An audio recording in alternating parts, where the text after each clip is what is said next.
Yeah, yeah. It's your nigga IQ, man. Late night shit, early morning shit, you feel me?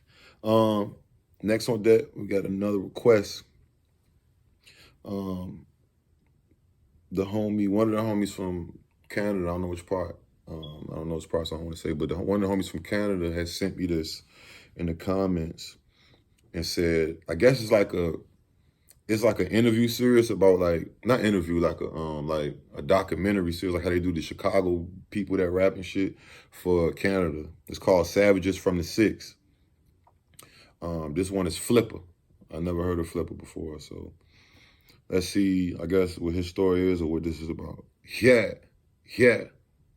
Flip a birdie, I kill some more. These sticks be dirty, yeah, when we ball. So today, I'm going to be talking about 29-year-old Saeed Muhammad. Oh, that's the other nigga top 5 that we looked at his video.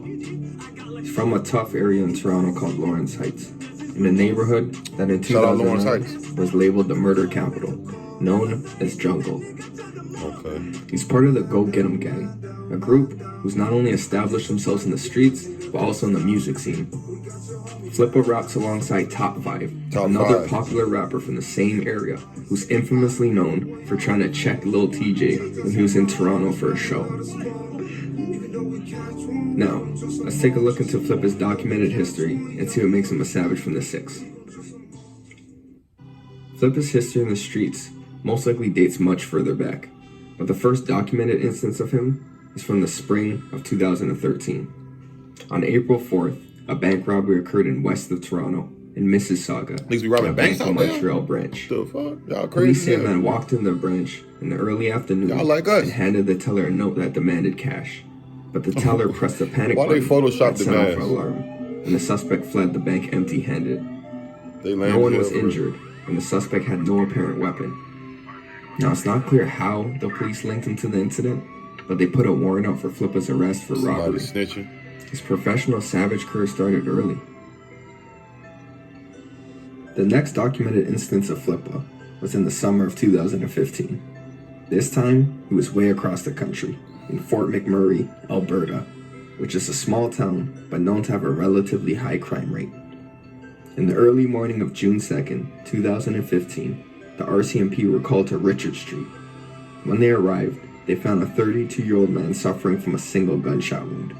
He was transported to the hospital in stable condition. Another incident happened about a month later. On July 10th, at around 3 a.m., RCMP responded to reported gunshots in the Charles and Hainault Street area. Y'all niggas be busting guns like that over there? They found that no one had been shot. I thought they can't have guns. Several buildings and parked cars were sprayed with bullets. Police believe there was a targeted shooting.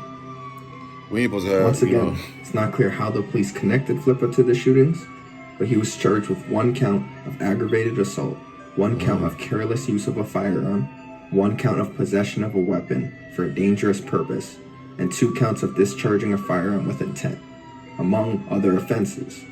Damn, that's a lot of fucking charges. We're now brought back to Toronto in 2019 for FLIPPA's next alleged crime. On March 19th, emergency crews responded to the Junction area around Randolph and Perth Avenue. Oh, he be all around Canada. A daylight shooting. Upon arrival to the scene, the police officers and paramedics located a 22-year-old man who was suffering from gunshot wounds. They quickly transported him to the hospital, but he later died. He was identified as Jerome Bell, nicknamed Murda, who was also a rapper and a supposed rival of the Go Get 'Em gang. The case went cold for over a year before the police suddenly announced that they had made an arrest in connection to the shooting. FLIPPA was charged with first-degree murder, alleging he was a shooter who killed Jerome Bell. This is the case that he is currently in jail for. Oh, he's locked up. There hasn't been a trial yet, so he is innocent until proven guilty. Even though he was behind bars, he still managed to get caught up in yet another case for something that had happened several months prior to his arrest. What? In the early afternoon of November 4th of 2019, police rushed to a plaza by the Queensway and West Mall area after several frantic calls came in about someone being shot. When the emergency that nigga letting that bitch go, you hear me? Anywhere. Inside the UPS store, suffering multiple gunshot wounds. Dang. He was rushed to the hospital, but succumbed to his injuries. The victim was quickly identified as Antonio Scratch Fiorda, 50, who lived in Maple. Police claimed the man was a mob enforcer and had ties to a mob called the Calabrian Camiso family. You got mobs in fucking He was Canada? apparently a made man. It said that he got out of his Audi and was walking towards the entrance of the plaza when a man got out of a black pickup truck that was parked close by and fired at the man from point-blank range. Because of the man's mob history, the police believe the killing might have been a paid hit.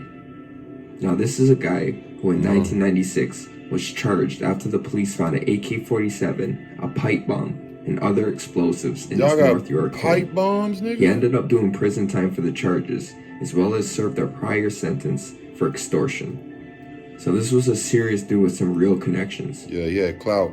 On May 19, 2020, almost 6 months into the investigation of Antonio's murder, police charged FLIPPA with first-degree murder for the killing. At the time he was charged, he had already spent a few months in prison for his alleged involvement in the homicide of Murda. Both of these cases have yet went to trial, so FLIPPA may very well end up beating them and getting up. Yeah, you might spank him. In which case, he'll be known for being a rapper who really lives what they rap.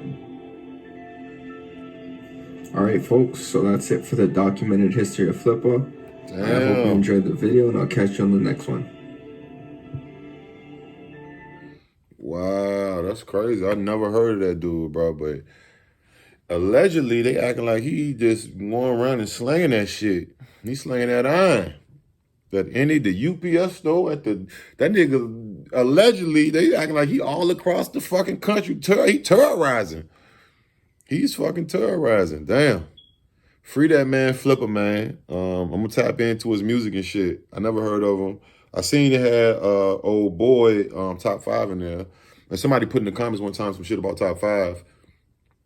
I think under that shit, I was like, damn, like he be on some shit, I guess, too. So shout out to them, man, and free them, and, you know, tap into their music, bro. Shout out Canada, man. Shout out Toronto, Ontario, Alberta.